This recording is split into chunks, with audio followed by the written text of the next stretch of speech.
Thank you. Thank you. It is impossible to determine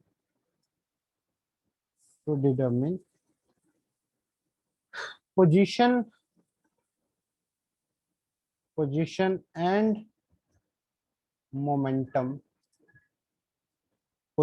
and momentum of a fast moving particle, fast moving microscopic particle,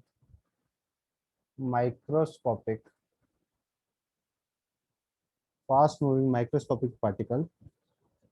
It is impossible to determine position and momentum of a fast moving microscopic particle exactly and simultaneously.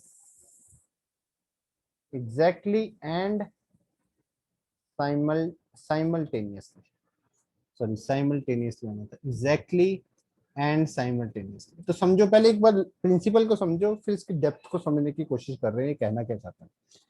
देखो भाई, Heisenberg बोल रहा है कि कोई भी microscopic fast moving particle है, like electron, proton, ठीक है, या एटम, कोई भी फास्ट मूविंग माइक्रोस्कोपिक पार्टिकल है, उसकी पोजीशन और मोमेंटम साइमल्टेनियसली का क्या मतलब होता है? सेम टाइम पे। साइमल्टेनियसली क्या मतलब होता है? सेम टाइम पे। तो सेम टाइम पे किसी फास्ट मूविंग माइक्रोस्कोपिक पार्टिकल की पोजीशन और मोमेंटम हम एग्जैक्टली कभी भी नहीं बता सकते, कभी भी नहीं, इम्पॉसिबल है। हाइजेनबर्ग ने बोल दिया ये इम्पॉसिबल है, कर ही नहीं सकते, जो मर्जी कर लो। और इस चीज के लिए इसको नोबेल प्राइज भी मिला था। तो दैट मीन्स कि इसका प्रिंसिपल सही, तभी तो इसने प्रिंसिपल बना दिया इस चीज को। इट इज अ प्रिंसिपल कि तुम एग्जैक्टली तो डिटरमिन कर ही नहीं सकती, चाहे तुम अच्छे से अच्छा इंस्ट्रूमेंट ले आओ मेजर करने का, अच्छे से अच्छा इंस्ट्रूमेंट ले आओ मेजर करने का, बट तुम एग्जैक्टली और साइमल्टेनियसली, मतलब उसमें कुछ ना कुछ एरर जरूर आएगा, उसका कहने का ये मतलब था। एग्जैक्टली और साइमल्टेनियसली तुम, ये इम्पॉसिबल है कि हम पोजीशन और मोमेंटम किसी फास्ट, सपोजिंगली इलेक्ट्रॉन का, सेम टाइम पे एग्जैक्टली नहीं फाइंड आउट कर सकते, सेम टाइम पे नहीं कर सकते। हाँ, इट कैन बी पॉसिबल कि एक टाइम पे हमने पोजीशन को मेजर कर लिया और एक टाइम पे हमने मोमेंटम को मेजर किया, it can be possible, but same time पे दोनों चीजों को एग्जैक्टली मेजर करना इम्पॉसिबल है। प्रिंसिपल समझ के बोलो। Yes sir. ये था हाइजेनबर्ग का प्रिंसिपल, ठीक है सर। ठीक है, ये था हाइजेनबर्ग का प्रिंसिपल, ठीक है। अब देखो सीन क्या है, ऐसा हो क्यों रहा है, ठीक है। थोड़ा बहुत मैं इसके अलग अलग एस्पेक्ट बताऊंगा, ऐसा क्यों हो रहा है बेसिकली। देखो नॉर्मली अगर इसको अप्लाई करते हो, मान लो नॉर्मल मैक्रोस्कोपिक वर्ल्ड में अप्लाई करते हो, तो कहीं ना कहीं ये सही बात नहीं है, ठीक है, कहीं ना कहीं ये सही बात नहीं है। क्योंकि मान लो मैक्रोस्कोपिक वर्ल्ड में कोई एक कार है, ठीक है, कोई एक कार है, वो बहुत ही स्लोली मूव कर रही है, तो सेम टाइम पे तुम आराम से बता दो कि भाई इस टाइम पे इसकी इतनी पोजीशन है, इतनी स्पीड है, क्योंकि बहुत धीरे धीरे आराम से काम मूव कर रही है। बट उसी कार की अगर मैं स्पीड बहुत ज्यादा बढ़ा दूं, बहुत ज्यादा स्पीड बढ़ा दूं, मान लो उसकी स्पीड मैंने कर दी 100 मीटर पर या 1000 मीटर पर सेकंड, मैंने स्पीड कर दी उस कार की। अब वो कार बहुत ही तेजी से मूव कर रही है, बहुत ही फास्ट मूव कर रही है। अब तुम्हारे लिए बताना मुश्किल हो जाएगा। मान लो कार है, ये बहुत ही स्पीड से मूव कर रही है, तुम देख रहे हो कि हाँ इस पर्टिकुलर टाइम पे इसकी ये पोजीशन है, तुमने मेजर कर ली उसकी पोजीशन, हाँ इस टाइम पे इसकी ये पोजीशन है। फिर उसी टाइम पे तुम मोमेंटम एग्जैक्टली मेजर नहीं कर पाओगे, क्योंकि देखो, जैसे ही तुमने उसकी पोजीशन लोकेट की, उस टाइम पे पोजीशन तुमने लोकेट कर ली, ठीक है, तो उस पोजीशन तो तुमने लोकेट कर ली उस टाइम पे, बट मोमेंटम के लिए तुम्हें उसकी स्पीड का पता होना जरूरी है ना। तो उस पर्टिकुलर टाइम में तुम उसकी स्पीड का अंदाजा नहीं लगा सकते, ठीक है। ये थोड़ा सोच के देखना पड़ेगा इस चीज को, इसको मैं प्रूफ नहीं कर सकता कि ये ऐसा क्यों है, प्रूफ मैं एक दूसरे तरीके से करूंगा, पर जस्ट मैं तुम्हें सोचने के लिए थिंक कर रहा हूँ कि इस तरह से सोचा था हाइजेनबर्ग ने, ठीक है। अब तुम सुनो, जैसे इलेक्ट्रॉन की हेल्प, ये तो मैंने मैक्रोस्कोपिक वर्ल्ड की एग्जांपल दी है, जस्ट लाइक मान लो कोई बाहर से, वो स्पीडोमीटर वाला तुम बोल रहे हो, वो तो चलो अलग बात होगी। मान लो मैं बाहर से कार को ऑब्जर्व कर रहा हूँ, कार यहाँ से पास ऑन कर रही है, ठीक है, तो तब उसके हिसाब से सोच के देखो, ठीक है, उसके हिसाब से सोचो। अब फॉर एग्जांपल एक कोई इलेक्ट्रॉन है, बहुत ही फास्ट मूव कर रहा है, इलेक्ट्रॉन इधर उधर बहुत ही ज्यादा फास्ट मूव कर रहा है। अब तुम इलेक्ट्रॉन को ऑब्जर्व करना चाहते हो, तुम इलेक्ट्रॉन को ऑब्जर्व, मान लो माइक्रोस्कोप के थ्रू थ्रू तुम इलेक्ट्रॉन को ऑब्जर्व करना चाहते हो, इलेक्ट्रॉन की पोजीशन फाइंड आउट करना चाहते हो, तुम ये फाइंड आउट करना चाहते हो कि इलेक्ट्रॉन न्यूक्लियस से कितनी दूरी पे है, मतलब इलेक्ट्रॉन का रेडियस क्या है, कितनी दूरी पे है ये न्यूक्लियस से, ये फाइंड आउट करना चाहते हो। और इलेक्ट्रॉन बहुत तेजी से मूव भी कर रहा है इधर उधर। तो जब ये तुम फाइंड आउट करने की कोशिश करोगे तो क्या होगा, इसको देखने के लिए, इसकी पोजीशन को लोकेट करने के लिए इस पे लाइट लाइट स्ट्राइक करके, जब लाइट वहां से रिफ्लेक्ट हो गए हमारी आंखों पे पड़ेगी, तभी तो तुम्हें दिखेगा। कोई भी पार्टिकल, कोई भी चीज हमें कैसे दिखती है, जब लाइट उस चीज पे स्ट्राइक करके वापस हमारी आंखों में पड़ती है, तभी वो दिखती है ना चीज। बोलो। Yes sir. अब मान लो तुम इलेक्ट्रॉन को देखना चाहते हो with the help of microscope, तो लाइट मान लो यहाँ पे इलेक्ट्रॉन पे हिट की, फिर यहाँ से हिट करके वापस आई, और फिर यहाँ पे हमारी आई है मान लो, तो यहाँ पे हमारी आई तक पहुंची। ठीक है, आई तक पहुंची हमारी, हमने इलेक्ट्रॉन को लोकेट कर लिया। ठीक है, जैसे ही मैंने इलेक्ट्रॉन को लोकेट किया, पहली बात तो मैं तुम्हें ये भी अभी दिखा रहा हूँ कि इलेक्ट्रॉन की एग्जैक्ट पोजीशन भी मेजर करना कितना मुश्किल है, कि अगर मैं सिर्फ पोजीशन, मोमेंटम को छोड़ो, सिर्फ पोजीशन ही एग्जैक्टली मेजर करना चाहता हूँ, वो भी कितना मुश्किल है। क्योंकि जिस टाइम पे ये लाइट आंखों में पड़ी, क्या इलेक्ट्रॉन वहीं का वहीं होगा, क्या इलेक्ट्रॉन की पोजीशन थोड़ी बहुत चेंज नहीं हो जाएगी? क्योंकि सर हो जाएगी। लाइट को भी ट्रेवल करने के लिए टाइम तो लगता ही है ना, चाहे वो टाइम नेग्लिजिबल यस होता सर। है, बट टाइम तो लगता ही है। और इलेक्ट्रॉन की वेलोसिटी भी तो बहुत ज्यादा है, तो जैसे ये स्ट्राइक करके जब तक लाइट ये पहुंच रही होगी यहाँ तक, तब तक तो इलेक्ट्रॉन अपनी पोजीशन चेंज कर चुका होगा। तो उसमें भी एरर है, हाँ वो एरर ना के बराबर है, क्योंकि लाइट की स्पीड बहुत ही ज्यादा होती है, और एरर ना के बराबर है। बट उसी सेम टाइम में मोमेंटम मेजर करना, तो it is next to impossible. उसी सेम टाइम में मोमेंटम मेजर करना, it is next to impossible. ठीक है, तो एक फास्ट मूविंग पार्टिकल, माइक्रोस्कोपिक, उसकी ये दोनों चीजें एग्जैक्टली और सेम टाइम पे मेजर करना बहुत मुश्किल है। और आई ये तुम्हें थोड़ी सी अटपटा भी लगेगा, हो सकता है किसी को समझ में ना आए, क्योंकि ये क्वांटम फिजिक्स का खेल ना, मतलब बहुत अजीब है। इट इज वेरी वेरी, मतलब पता नहीं कौन से साइंटिस्ट थे, मेरे को नाम नहीं याद आ रहा उनका, उन साइंटिस्ट ने बोला था कि अगर किसी को क्वांटम फिजिक्स, कोई बंदा आके बोलता है कि मेरे को क्वांटम फिजिक्स समझ में आ गई है, ठीक है, सपोजिंगली अगर कोई बंदा बोलता है कि मेरे को क्वांटम फिजिक्स समझ में आ गई है, तो वो साइंटिस्ट ने कोई स्टेटमेंट दी थी कि देखो, जहां तो वो बंदा कहते झूठ बोल रहा है, जहां तो वो बंदा झूठ बोल रहा है, और जहां वो बेवकूफ है, जहां वो बेवकूफ है। मतलब क्वांटम फिजिक्स इतनी ज्यादा मुश्किल चीज है और इतनी ज्यादा कॉम्प्लेक्स चीज है, मतलब इसके अगर कुछ कुछ फिनोमेना देखोगे ना क्वांटम फिजिक्स में, तुम्हें इतने अजीब लगेंगे कि तुम हैरान हो जाओगे। एक ना मैं तुम्हें बताता हूँ, इसमें बड़ा इंटरेस्टिंग होता है, ऑब्जर्वर इफेक्ट होता है किसमें, क्वांटम फिजिक्स में। ऑब्जर्वर इफेक्ट, ये क्या बोलता है, ऑब्जर्वर इफेक्ट क्या बोलता है कि अगर मान लो अ, अगर मान लो किसी चीज, यूनिवर्स को, या यूनिवर्स में कोई भी चीज है, उसको कोई ऑब्जर्व करने वाला है, तब तो वो चीज मटेरियल के फॉर्म में है। जैसे मान लो कोई भी एक नदी है, नदी बह रही है, ठीक है, या मान लो कुछ भी है, कोई पेड़ पौधे हैं, कुछ बिल्डिंग है, पेड़ पौधे हैं, कुछ भी मटेरियल्स है, मटेरियलिस्टिक चीजें। तो ऑब्जर्वर इफेक्ट क्या बोलता है, क्वांटम फिजिक्स क्या बोलती है, अगर कोई उनको देख रहा है, अगर तो कोई ऑब्जर्वर है जो उनको देखने वाला, तब तो वो मटेरियल, मतलब मटेरियलिस्टिक चीज है, तुम्हें मटेरियल्स की फॉर्म में दिखेंगी। बट अगर वहां पे कोई ऑब्जर्वर नहीं है, तो वहां पे कोई मटेरियल नहीं है, कुछ नहीं है, सिर्फ वेव्स है, सिर्फ एनर्जी है। ये बोलती है क्वांटम फिजिक्स। मतलब चीजों को देखने से वो मटेरियलाइज होती हैं, अगर चीजों को ऑब्जर्व करने से वो मटेरियलाइज होती हैं। अगर कोई ऑब्जर्वर नहीं है तो देर इज नो मटेरियल, कुछ भी नहीं है, सिर्फ वेव्स हैं, एनर्जीज है। ठीक है, ये होता है ऑब्जर्वर इफेक्ट क्वांटम फिजिक्स का। बहुत ही अजीब अजीब चीजें हैं। ठीक है, तो इस तरह से ये भी वैसे टाइप का कुछ कॉन्सेप्ट है कि एग्जैक्टली सेम टाइम पे हम ये चीजें दोनों मेजर नहीं कर सकते। इसको धीरे धीरे अभी स्टडी करते हैं।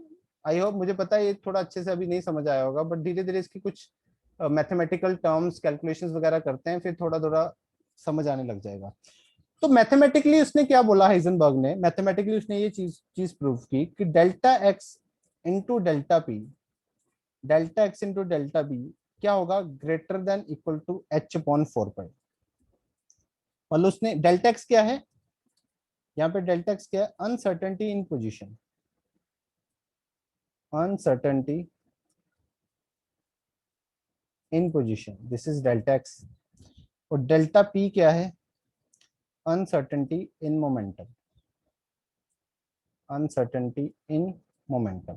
ठीक है, मतलब ये अनसर्टेनिटी का मतलब यहाँ पे क्या है कि एरर बोल दो एक तरीके से, एरर, ये पोजीशन में एरर है, ये मोमेंटम में एरर है। हाइजेनबर्ग ने क्या बोला कि इन दोनों के एरर का जो मल्टीप्लीकेशन होगा ये एटलीस्ट एच अपॉन 4 पाई तो होगा ही होगा, कम से कम एच अपॉन 4 पाई, एच अपॉन 4 पाई तो होगा। मतलब उसने क्या बोला, तुम बढ़िया से बढ़िया इंस्ट्रूमेंट बना लो, तुम बढ़िया से बढ़िया इंस्ट्रूमेंट बना लो, तुम इससे कम एरर नहीं कर सकते। ये एक लिमिट लगा दी उसने एच अपॉन 4 पाई की, मतलब एरर इससे ज्यादा हो सकता है, इससे ग्रेटर देन हो सकता है, इसके इक्वल हो सकता है, बट इससे कम नहीं हो सकता। तो ये इसका लॉ था कि इन दोनों का जो एरर का मल्टीप्लीकेशन होगा, जो अनसर्टेनिटी होगी पोजीशन और मोमेंटम की, वो greater than equal to H upon 4 pi होगी। ये उसने बोल दिया था कि फ्यूचर में कितने भी बढ़िया इंस्ट्रूमेंट आ जाए, ये इस एरर को हम कभी भी खत्म नहीं कर सकते। पर ध्यान रहे इसमें ये चीज कंपल्शन है कि ये दोनों सेम टाइम पे मेजर होने चाहिए। अलग अलग टाइम पे मेजर करूंगा तो एक्यूरेटली मेजर करने की पॉसिबिलिटी है।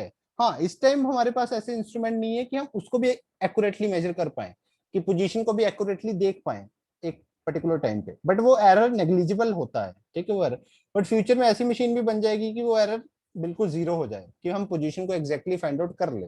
ठीक है, बट सेम टाइम में मोमेंटम को नहीं कर पाएंगे। ठीक है, सेम टाइम पे मोमेंटम, किसी और टाइम में मोमेंटम, किसी और टाइम पे मोमेंटम की भी एग्जैक्ट वैल्यू निकाल सकते हैं, बट सेम टाइम पे, बस इस बात का ध्यान रहे, ये सेम टाइम पे इसने इसका प्रिंसिपल जो था वो सेम टाइम पे साइमल्टेनियसली के लिए फॉलो करता था, अलग अलग के लिए नहीं। ठीक है, तो ये चीज थी। अब यहाँ पे एक चीज देखो, एक चीज देखो, if the position of a particle, if the position of a particle is precisely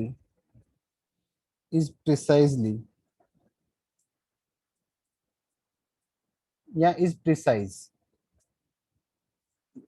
then delta x क्या हो जाएगा, जीरो। मान लो पोजीशन हमने प्रिसाइजली मेजर कर ली, एक्यूरेटली मेजर कर ली, और अगर मैंने पोजीशन को प्रिसाइजली या एक्यूरेटली मेजर कर लिया तो डेल्टा एक्स की वैल्यू जीरो के इक्वल हो जाएगी।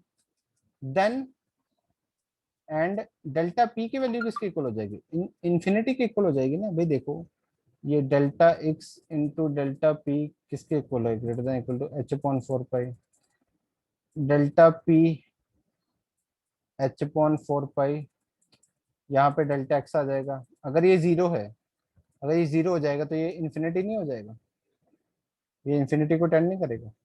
ठीक है, इन्फिनिटी को टेंड, तो बेसिकली अगर मैंने, वही वो बात बोला, अगर मैंने किसी तरीके से, अगर किसी तरीके से मैंने पोजीशन को मेजर कर भी लिया, पोजीशन को एग्जैक्टली मेजर कर भी लिया, तो जो मोमेंटम में एरर है that is going to be infinite. मतलब मोमेंटम तो मैं किसी हालत में एक्यूरेटली छोड़ो, मतलब उसके आसपास भी वैल्यू नहीं आएगी जितनी एक्चुअल में सही वैल्यू है। मतलब एरर जो है वो बहुत बड़ा हो जाएगा, एरर बहुत बड़ा हो जाएगा। और इसी का उल्टा भी वैलिड है, अगर मान लो किसी तरीके से मैंने एक टाइम पे मोमेंटम को एक्यूरेटली मेजर कर भी लिया, मोमेंटम को एक्यूरेटली मेजर कर भी लिया, तो पोजीशन में जो एरर होगा that is going to be infinite, position पे जो एरर होगा that is going to be infinite. ठीक है, इसलिए दोनों में से अगर एक एक में एरर बहुत बड़ा बड़ा एक को अगर एक्यूरेटली मेजर करता जाऊंगा तो दूसरे में एरर बढ़ता जाएगा। ठीक है, ये चीज है। Yes sir. ठीक है, अब यहाँ पे एक और चीज देखते हैं, delta x into delta P greater than equal to H upon 4 pi, ये तो पता है। इसकी जगह पे डेल्टा, मोमेंटम की जगह पे क्या मैं ये रख सकता हूँ, या फिर इसको ऐसे ऐसे कर देते हैं, डेल्टा पी डिवाइड बाय, इसको डेल्टा टी से डिवाइड और मल्टीप्लाई कर देता हूँ। टी टाइम है यहाँ पे, डेल्टा टी से डेल्टा डिवाइड और मल्टीप्लाई कर दिया। देखो ये, इसको मैं चेंज इन मोमेंटम बोल सकता हूँ, rate of change in momentum, rate of yes change. Sir. तो rate of change of momentum को फोर्स फोर्स के इक्वल होता है ना ये तो। Yes sir. तो ये यहाँ पे फोर्स के इक्वल आ जाएगा into delta T greater than equal to H upon 4 pi. अब इन दोनों की मल्टीप्लीकेशन को मैं, फोर्स इनटू डिस्टेंस किसके इक्वल होता है, एनर्जी के इक्वल होता है ना, मतलब वर्क वर्क और एनर्जी सेम चीज बोल सकते हैं, एनर्जी के इक्वल बोल सकते हैं इसको। तो इसमें यहाँ पे मेरे Yes. पास स्पेस नहीं है, तो यहाँ तक एक बार राइट डाउन करो, ये मेरे पास स्पेस नहीं है। इतना थोड़ा बहुत समझ आ गया ना सबको? Yes sir. ठीक है, Yes, sir. यहाँ तक लिख लो, लिख लो जल्दी से यहाँ तक।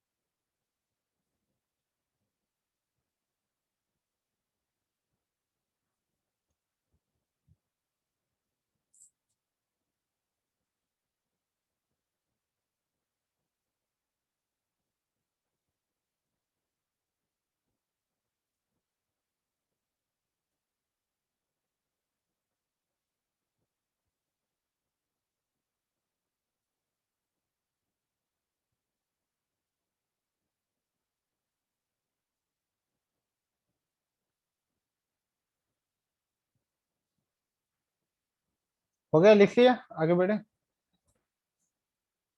Yes sir.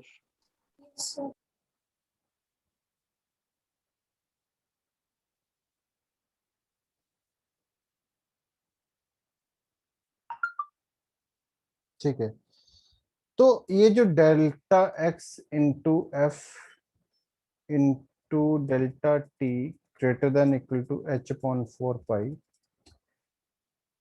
इसको इन दोनों के मल्टीप्लिकेशन को मैं डेल्टा ई बोल दूंगा, that is uncertainty in energy, क्योंकि फोर्स इनटू डिस्टेंस तुम्हारा एनर्जी के इक्वल होता है, into delta t is greater than equal to H.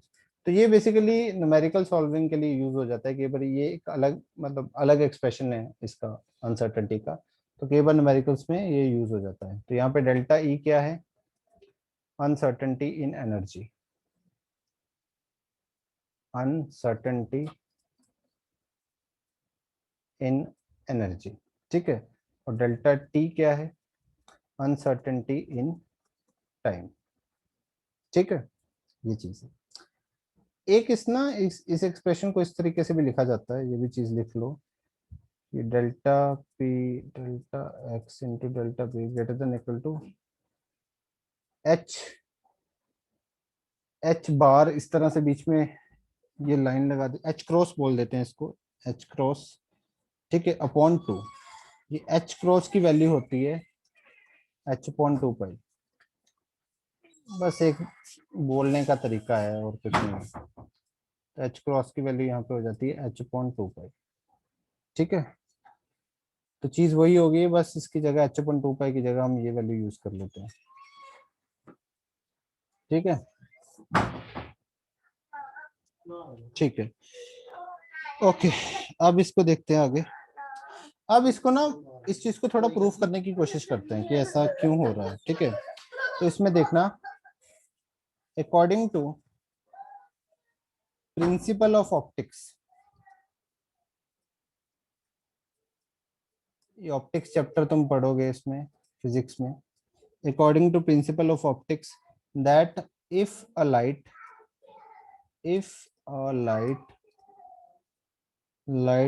of wavelength lambda of wavelength lambda is used to locate, is एक second रुकना, हाँ, is used to locate the position of particle, the position of particle, then जो error होगा position में, that is going to be plus minus lambda, lambda के order में आएगा error. ये एक ना ऑप्टिक्स का एक रूल होता है, या प्रिंसिपल ऑफ ऑप्टिक्स होता है। फिजिक्स में इसके बारे में और अच्छे से तुम पढ़ोगे कि मान लो मैं एक इलेक्ट्रॉन की पोजीशन को लोकेट करना चाहता हूँ, एटम में इलेक्ट्रॉन की पोजीशन को लोकेट करना चाहता हूँ, ठीक है।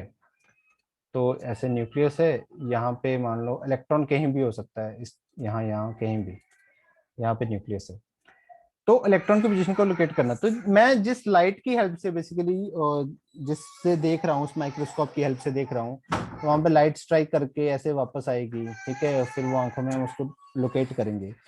तो वो बोल रहा है कि भाई अगर मैं लाइट यूज कर रहा हूँ, लाइट की मैं वेवलेंथ यूज कर रहा हूँ लैम्डा फॉर एग्जांपल, जो मैं लाइट उसको लोकेट करने के लिए यूज कर रहा हूँ उसकी वेवलेंथ में लैम्डा यूज कर रहा हूँ, तो बेसिकली उस पार्टिकल की जो पोजीशन में एरर आएगा that is going to be plus minus lambda, मतलब वो लैम्डा प्लस लैम्डा से माइनस लैम्डा के बीच में उसमें एरर आएगा, ठीक है। इतना ज्यादा कम हो सकता है, इतना ज्यादा कम हो सकता है, जितनी उसकी वेवलेंथ होगी, मान लो इतनी इसकी वेवलेंथ है, यहाँ तक इतनी उसकी वेवलेंथ है, तो वो पार्टिकल जो है, जब मैं लाइट को लाइट वेव की फॉर्म में जाके स्ट्राइक करेगी इसको, तो उस पार्टिकल की पोजीशन में जो एरर है, क्योंकि ये इलेक्ट्रॉन जो है इधर उधर मूव कर सकता है ना, जब ये स्ट्राइक करके वापस आएगा, तो ऑब्वियसली हमने बोला ना कि इलेक्ट्रॉन इधर उधर मूव कर सकता है।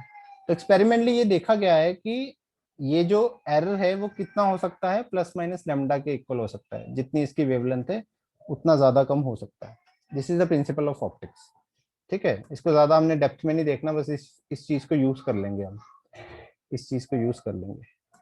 तो ये हो गया प्लस माइनस लैम्डा। अब फॉर एग्जांपल सोचो कि डेल्टा एक्स को मैं जीरो करना चाहता हूँ, इस डेल्टा मतलब एरर इन पोजीशन को मैं जीरो करना चाहता हूँ, तो अगर मैं इसको जीरो करूंगा तो फिर भी लैम्डा को भी जीरो करना पड़ेगा, क्योंकि अगर जितना लैम्डा रखूंगा उतना एरर तो आएगा ही आएगा, जितना लैम्डा रखूंगा उतना एरर तो आएगा ही आएगा। तो अगर मैं इसको जीरो करना चाहता हूँ तो मेरे को लैम्डा को भी जीरो करना पड़ेगा, मेरे को लैम्डा को भी जीरो करना पड़ेगा, तभी ये जीरो हो पाएगा। और अगर लैम्डा जीरो हो गया, अगर लैम्डा जीरो हो गया, तो अब देखो लैम्डा किसके इक्वल होता है, h upon m g, h upon m g. तो अगर लैम्डा जीरो हो गया, तो लैम्डा जीरो का क्या मतलब है कि v इनफाइनाइट हो जाएगा, ये वेलोसिटी इनफाइनाइट हो जाएगी। लैम्डा जीरो का तो यही मतलब है ना कि ये वेलोसिटी क्या हो जाएगी, इनफाइनाइट हो जाएगी। बोलो। Yes, sir. इसकी जगह पे तुम अगर इलेक्ट्रोमैग्नेटिक रेडिएशन यूज कर रहा हूँ तो सी भी लिख सकते हो, तो चलो वी भी लिख दोगे, कोई दिक्कत नहीं है। तो ये वेलोसिटी क्या हो जाएगी, इनफाइनाइट हो जाएगी। तो अब देखो ध्यान से, यहाँ पे कॉन्ट्राडिक्शन समझना क्या है, to reduce delta x, to एक सेकंड रुकना, to reduce error in position, higher energy, higher energy photon, higher energy photon should be used. अगर मान लो मैं इसको कम करना चाहता हूं तो मेरे को वेवलेंथ को कम करना पड़ेगा। वेवलेंथ को कम करने के लिए E equal to h c upon lambda होता है ना। वेवलेंथ को कम करने के लिए मेरे को एनर्जी को हाई एनर्जी फोटोन यूज करना पड़ेगा। हाई एनर्जी फोटोन यूज करूंगा तो उसकी वेवलेंथ उतनी कम होगी, ठीक है। मेरे को हाई एनर्जी फोटोन यूज करना पड़ेगा। To reduce uncertainty in position, high energy photon should be used, but in that case, but in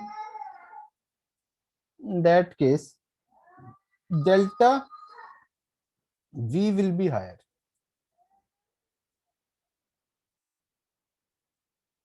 देखो होता क्या है, ये तो मैंने एक्सप्रेशन के अकॉर्डिंग बता दिया, दूसरे अकॉर्डिंग बताता हूँ। मान लो ये यहाँ पे न्यूक्लियस है, यहाँ पे कहीं इलेक्ट्रॉन है, मैंने हाई एनर्जी की रेडिएशन यूज कर रहा हूँ, मैं बहुत ही हाई एनर्जी की रेडिएशन यूज कर रहा हूँ इसकी पोजीशन को लोकेट करने के लिए। ये हाई एनर्जी की रेडिएशन जैसे ही इलेक्ट्रॉन पे स्ट्राइक करेगी, हाई एनर्जी की रेडिएशन जैसे ही इलेक्ट्रॉन पे स्ट्राइक करेगी, तो ये क्या करेंगे, इलेक्ट्रॉन का मोमेंटम बढ़ा देंगे, क्योंकि ये बहुत ही हाई एनर्जी है ना इसमें, तो ऑब्वियसली कुछ एनर्जी तो इलेक्ट्रॉन पे ट्रांसफर कर ही देगी ना। तो ये इसका मोमेंटम, मान लो ये पर्टिकुलर वेलोसिटी से घूम रहा है तो इसकी वेलोसिटी बढ़ा देंगे, इसका मोमेंटम बढ़ा देंगे, तो इलेक्ट्रॉन का मोमेंटम बढ़ जाएगा। तो अगर मैं हाई फ्रीक्वेंसी की या हाई एनर्जी की रेडिएशन यूज कर रहा हूँ लोकेट करने के लिए, तो उससे होगा क्या, उसका मोमेंटम बढ़ जाएगा, मतलब मोमेंटम में एरर और ज्यादा बढ़ जाएगा, मोमेंटम में एरर और ज्यादा बढ़ जाएगा, क्योंकि मोमेंटम उसका बढ़ गया ना, जितना उसका था उस टाइम पे मोमेंटम उससे तो बढ़ा दिया ना हमने, वहां वहां पे एनर्जी वो रेडिएशन स्ट्राइक करा के। तो इस फॉर्मूले के अकॉर्डिंग भी हमें दिख रहा है कि लैम्डा अगर कम रखेंगे तो v बहुत ज्यादा हो जाएगा, मतलब डेल्टा वी बहुत ज्यादा हो जाएगा। और इसका मैंने एक दूसरा एस्पेक्ट भी तुम्हें बता दिया, अगर हाई एनर्जी की रेडिएशन को इसके ऊपर स्ट्राइक कर देंगे तो इसका मोमेंटम बहुत ज्यादा बढ़ा देंगे। मोमेंटम बढ़ने से ऑब्वियसली डेल्टा पी बहुत ज्यादा हो जाएगा। तो यहाँ पे लिखें डेल्टा वी विल है, delta v will be higher. और यहाँ पे दूसरी चीज लिखेंगे to reduce delta v lower energy photon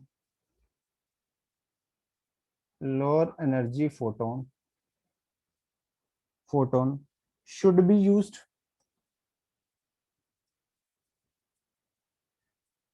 अब मान लो मैं अगर एरर इन वेलोसिटी में एरर को कम करना चाहता हूं, तो बेसिकली मेरे को लोअर एनर्जी का फोटोन यूज करना पड़ेगा, है ना। लोअर एनर्जी का करूंगा तभी तो कम होगा, क्योंकि लोअर एनर्जी मतलब वेवलेंथ ज्यादा, तभी ये कम होगा।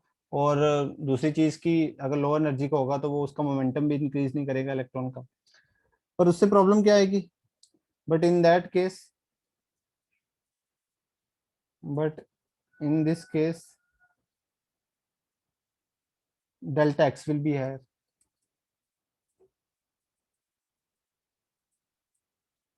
अगर लोअर एनर्जी का यूज करूंगा तो ऑब्वियसली लोअर एनर्जी मतलब लेमडा ज्यादा, तो फिर एरर किस में ज्यादा बढ़ जाएगा, पोजीशन में एरर बढ़ जाएगा।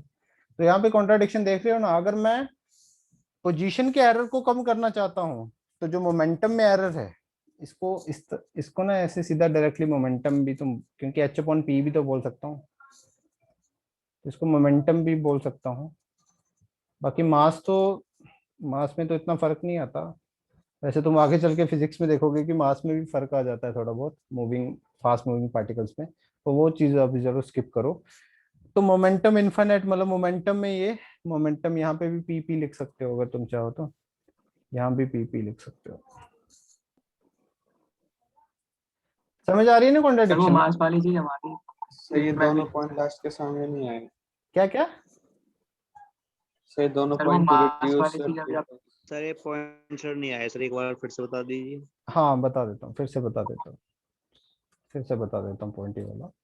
देखो मैं क्या बोल रहा हूँ, अगर मैं एरर इन पोजीशन को कम करना चाहता हूँ तो मेरे को हाई एनर्जी फोटोन यूज करना पड़ेगा। क्यों हाई एनर्जी? क्योंकि हाई एनर्जी फोटोन की वेवलेंथ कम होगी ना, जितनी कम वेवलेंथ होगी उतना ही तो एरर कम होगा, क्योंकि एरर इस प्रिंसिपल ऑफ ऑप्टिक्स से हमने देखा ना, एरर कितना होता है, प्लस माइनस लैम्डा। लैम्डा ज्यादा या कम हो सकता है, उसकी पोजीशन लैम्डा ज्यादा या कम हो सकती है, ठीक है। तो अगर मैं जितना लैम्डा को कम रखूंगा उतना उसकी पोजीशन मेरे को एग्जैक्ट मतलब एक्यूरेट मिलेगी। बट उस केस में अगर मैं लेमडा को बहुत कम रखता हूं तो मोमेंटम बहुत ज्यादा हो जाएगा, तो मोमेंटम में एरर बहुत बढ़ जाएगा। और दूसरी केस, अगर मैं हाई एनर्जी, वही चीज अगर मैं हाई एनर्जी फोटोन को यूज करूंगा ना इलेक्ट्रॉन पे स्ट्राइक करने के लिए, तो इलेक्ट्रॉन का ये हाई एनर्जी फोटोन इलेक्ट्रॉन का मोमेंटम बढ़ा देगी, इलेक्ट्रॉन का मोमेंटम बहुत ज्यादा बढ़ जाएगी। तो इलेक्ट्रॉन का मोमेंटम अननेसेसरी बढ़ गया तो एरर भी बढ़ जाएगा ना, मोमेंटम में एरर भी बढ़ जाएगा। यस उसका उसका मोमेंटम तो कुछ और ही था, तुमने बढ़ा दिया तो एरर बढ़ जाएगा मोमेंटम में। और अगर कहीं तुमने यस पोजीशन को एग्जैक्टली मेजर कर लिया तो एरर, जो मोमेंटम में एरर है वो इनफाइनाइट हो जाएगा, वो यहां से भी देख सकते हो। और इसी का उल्टा, अगर तुम मोमेंटम में जो एरर है उसको अगर कम करना चाहते हो तो फिर तुम्हें फोटोन की एनर्जी क्या रखनी पड़ेगी, कम से कम रखनी पड़ेगी, ताकि वो इलेक्ट्रॉन का मोमेंटम इंक्रीज ना करे, ठीक है। तो उस केस में अगर तुम फोटोन की एनर्जी कम रखोगे मतलब तुम वेवलेंथ को ज्यादा रखोगे, तो वेवलेंथ ज्यादा रखने का मतलब कि पोजीशन में जो एरर है वो बहुत ज्यादा हो जाएगा। समझ में आ रही यस है बात? सर तो ये प्रॉब्लम है। तो इसी वजह से यस सर। इसी चीज का यूज करके अब तो हाइजेनबर्ग का पूरा इसके ऊपर बहुत बड़ा उसने जर्नल वो लिखा होगा, अपने पब्लिश किए होंगे जब पेपर्स, इसने तो बहुत डेप्थ में सब चीजों की स्टडी की होगी। उतना तो हम नहीं पढ़ेंगे, उतना अगर तुम बीएससी एमएससी करते हो क्वांटम फिजिक्स में तो फिर पढ़ने में तुम्हें मौका मिलेगा। बट इसी चीजों का यूज करके उसने फाइनली ये चीज हमें डिराइव करके दी थी, दिस वन। इन दोनों के एरर की multiplication somehow it should be greater than equal to h upon 2 pi h, ठीक है, h अपॉन 4 पाई। सॉरी, समझ गए भाई? Yes sir. ठीक है, वेरी गुड। बाकी इसमें ये तो देखो समझने वाले पॉइंट्स हैं। अगर मैं न्यूमेरिकल सॉल्विंग के विद रिस्पेक्ट बात करूं तो तुम्हें बस ये एक्सप्रेशन और ये एक्सप्रेशन पता होना चाहिए, न्यूमेरिकल सॉल्विंग में कोई दिक्कत नहीं है, बस समझने के सेंस में तो कोई लिमिट ही नहीं है। आज तक किसी को समझ नहीं आया अच्छे से। हाइजेनबर्ग को आया होगा, ठीक है। तो समझने के लिए क्वांटम फिजिक्स इज, मतलब वो तो कोई उसकी लिमिट ही नहीं है। हाँ, न्यूमेरिकल सॉल्व तो हो ही जाएंगे हमारे, उसमें कोई दिक्कत नहीं आएगी। ठीक है, चलो यस सर। ठीक है, लिख सर लो सर इसको। वो आप डायनेमिक मास वाली बात कह रहे थे ना, हाँ हाँ हाँ हाँ वो मूविंग पार्टिकल, वो सर हमारी सीट में भी है, वो डी ब्रोगली के साथ ही। हाँ, क्या लिखा है उसमें? सर वही उसका फॉर्मूला दे रखा है, वो हाँ एम वो नॉट वो अपॉन वो अंडर रूट वन। हाँ वो मैं वो फिजिक्स वाले पढ़ाएंगे यार, वो छोड़ो, वो फिजिक्स का टॉपिक है। उसका फॉर्मूला भी दे रखा होगा, मुझे ओके पता है। सर। हाँ वो फिजिक्स एक्चुअली ना, ये चैप्टर फिजिक्स में भी आना है। एक चैप्टर का नाम I think dual nature of matter and radiation, ऐसा कुछ नाम का चैप्टर है फिजिक्स में, 12th में। तो ये सब चीजें हाइजेनबर्ग, ये डी ब्रोय, सब पढ़ना है तुमने। डिटेल में, ज्यादा डिटेल में पढ़ोगे। ठीक है, ओके। एक्चुअल में है तो ये फिजिक्स सही मायने में तो। चलो ठीक है, इतना राइट डाउन करो, फिर आगे न्यूमेरिकल्स करते हैं कुछ।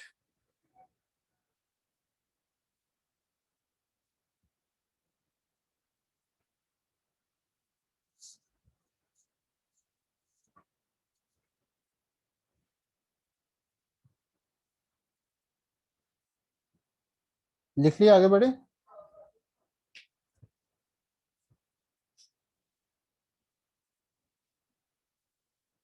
Yes sir. ठीक है, एक क्वेश्चन लिखते हैं, क्वेश्चन करो एक।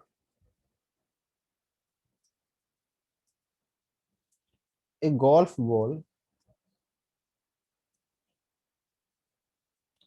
has a mass of has a mass of 40 kg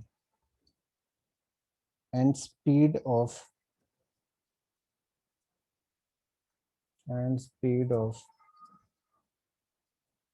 45 meter per second. 45 meter per second. If the speed can be measured, if the speed can be measured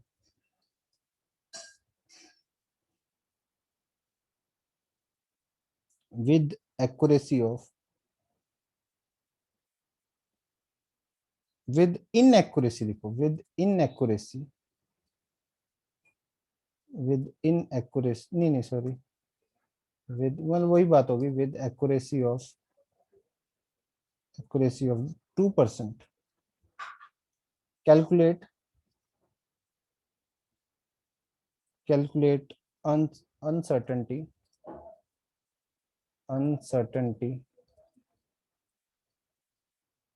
of position या uncertainty in position। करो इस question को।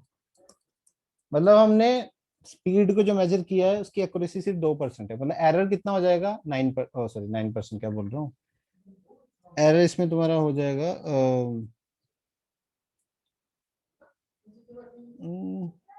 एक second,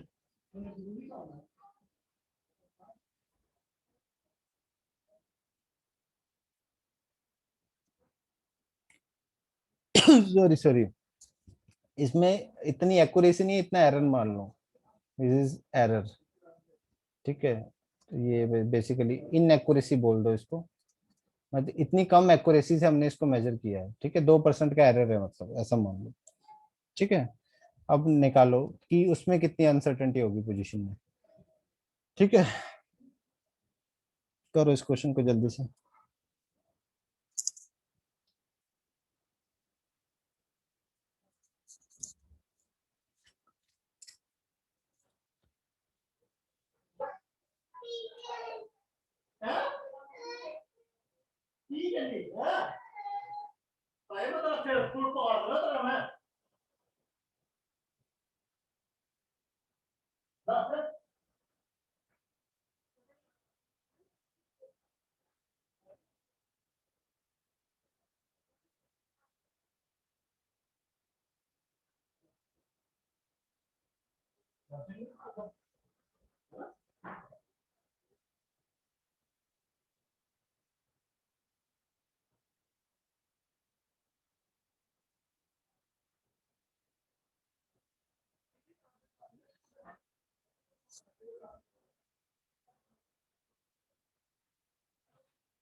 हाँ भी हुआ question, time कम बचा है। देखो इसमें जो स्पीड में जो एरर है, स्पीड में जो एरर है वो 2%, मतलब 2/100 और 45। तो ये आ जाएगा तुम्हारा 45 × 9, 9/100, 90/100, 0.9। 0.9 आ जाएगा। तो एरर जो वेलोसिटी में है दैट इज 0.9। ठीक है, तो अब वही फॉर्मूला लगाओगे, delta x into delta P. देखो उसके उसमें ना न्यूमेरिकल सॉल्विंग के लिए तुम नॉर्मली यहाँ पे इक्वल टू ले लोगे, ठीक है, न्यूमेरिकल सॉल्विंग के लिए h/4 न्यूमेरिकल सॉल्विंग के लिए यहाँ पे इक्वल टू ले लेना हमें। तो डेल्टा एक्स निकालना है, डेल्टा पी को मैं m इंटू डेल्टा वी लिख सकता हूँ। मास में क्या ही एरर लेंगे, मास में हम कोई एरर नहीं लेंगे इसके। ठीक है, तो डेल्टा एक्स मास दे रखा है 40 kg, तो into 40 into 0.9 equals to h/4 बस निकाल दो, h की वैल्यू पुट कर दो 6.62 into 10⁻⁻34 divide by 4 into pi into 40 into 0.9। तो ये आ जाएगा तुम्हारा अप्रोक्सीमेटली, मैं फाइनल आंसर बता रहा हूँ 1.46। तो 14.65। यार। यहाँ पे तो जो आंसर दे रखा है मैं बता दूं, 1.7 इंटू -36 आ रहा है, और ये मीटर्स में होगा। बाकी देख लेना एक बार, ठीक है, एक बार देख लेना। सब ऐसा ही यूनिट ही रखे हैं ना हमने, केजी में रहने दिया है, सबको ऐसा ही यूनिट में रखा है, तो मीटर्स में आ जाएगा। देख लेना, इस इतना कुछ आंसर आ रहा है। तो अब यहाँ पे ध्यान से देखो, ये जो एरर आया है ये कितना नेग्लिजिबल एरर है। 10⁻⁻36, सोच लो कितनी कम वैल्यू हो 10⁻⁻36। तो यहाँ पे हम स्टार मार्क करके लिख दो,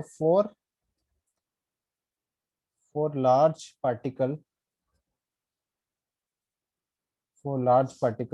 the uncertainty principle, the uncertainty for large particle, the uncertainty principle, एक second, uncertainty principle has no meaningful significance, has no meaningful। तो वही चीज मैंने बोली थी कि उसकी लार्ज पार्टिकल के लिए इसकी कोई मीनिंगफुल सिग्निफिकेंस नहीं बनती, क्योंकि एरर जो है दैट इज ऑलमोस्ट नेग्लिजिबल, ना के बराबर है 10⁻⁻36। बट अगर जब फास्ट मूविंग माइक्रोस्कोपिक पार्टिकल्स की बात करेंगे तो तब ये इतना छोटा नहीं वैल्यू आएगी। समझ गए? Yes sir. ठीक है, तो एक क्वेश्चन और कर लेते हैं। यहाँ ये हो गया सबका, इसको मिटा दूं, एक क्वेश्चन और कर लो। क्वेश्चन लिखो, a microscope using suitable photon, using suitable photon, using suitable photon is applied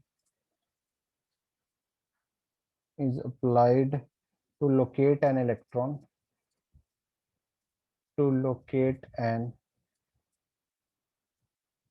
electron in an atom, in an atom with distance of, with the distance of 0.1 angstrom. ठीक है, ऐसे लिख लो, विद इन डिस्टेंस ऑफ, मतलब इतना error है, ठीक है, 0.1 angstrom is error. ठीक है, इतने डिस्टेंस में उसने मेजर कर लिया, with in distance of 0.1 angstrom. What is the uncertainty, what is the uncertainty in the measurement of its velocity, in the measurement of its velocity. करो इस क्वेश्चन को जल्दी से, टाइम कम है हमारे पास, जल्दी से कर लो। तो पोजीशन में एरर पता है, डेल्टा एक्स की वैल्यू कितनी है? 0.1 एंगस्ट्रॉम। मीटर में देखोगे तो कितनी हो जाएगी? 0.1 इंटू 10⁻⁻10 मीटर।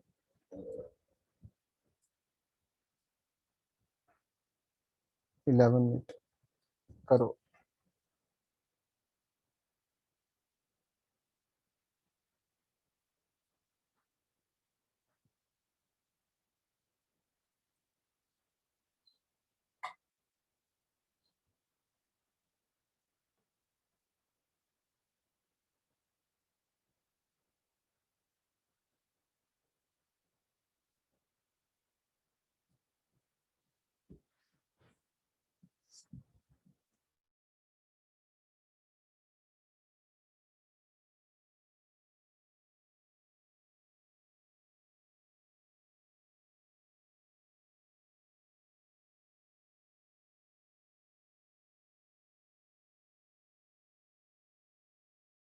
सारे मतलब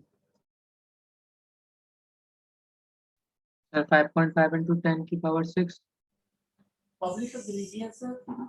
Sir, 5.7 into 10 raised to the power 6. 5.7 हाँ, into हाँ। 10 की पावर 6। ठीक, सही है, सही है, सबका सही आया है। तो डेल्टा वी अगर तुम फाइंड आउट करोगे पूरा फॉर्मुलेस लगा के, इसी फॉर्मूले को यूज करके, m into delta we h/4 पाई, तो यहाँ से तुम्हारा डेल्टा वी सबने सही बोला है, अप्रोक्सीमेटली आ जाएगा 5.79 इंटू 10⁻6 मीटर पर सेकेंड।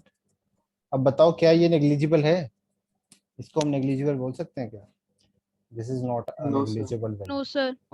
ठीक है, तो माइक्रोस्कोपिक वर्ल्ड में देखें तो फिर ये चीजें काफी ज्यादा मैटर कर जाती हैं, और यही चीज हाइजेनबर्ग ने बोली।